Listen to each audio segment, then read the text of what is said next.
অসাধারণ অভিনয়ের সুবাদে পেয়েছেন জাতীয় চলচ্চিত্র পুরস্কার।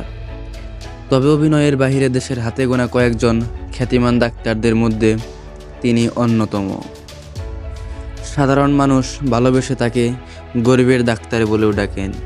বলছি বহুমুখী প্রতিভার অধিকারী, সুনিপুণ অভিনেতা এবং মানবিক ডাক্তার এজাজুল ইসলামের কথা।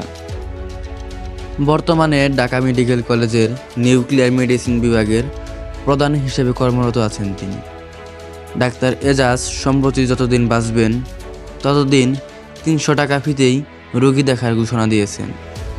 গুণী এই মানুষটি বিশ্বাস করেন জীবনের সম্মান নিয়ে বেঁচে থাকতে অতিরিক্ত অর্থের প্রয়োজন পড়ে না। সৃষ্টিকর্তা তাকে যা দিয়েছেন তাতেই তিনি খুশি। ডাক্তার এজাজ মনে প্রাণে বিশ্বাস করেন টাকা উপার্জনে নয়, মানুষের সেবা এবং সাহায্য একজন চিকিৎসকের মূল লক্ষ্য হওয়া উচিত। এজন্য তিনি মাত্র ৩০০ টাকায় রোগী দেখেন। এই কম ফি তাকে গরিবের ডাক্তার নামে পরিচিত করেছে। অর্থের প্রতি লোভ বা অতিরিক্ত উপার্জনের আকাঙ্ক্ষা তাকে কখনো প্রভাবিত করতে পারেনি। ডাক্তার এজাজ 1984 সালে রংপুর মেডিকেল কলেজ থেকে MBBS সম্পন্ন করে চিকিৎসা জীবনের সূচনা করেন।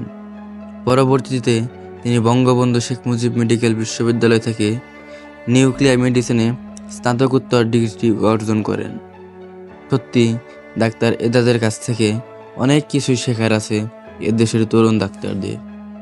আপনি সবসময় ভালো থাকুন। গরিবের ডাক্তার, মানবিক ডাক্তার এজাজুল ইসলাম।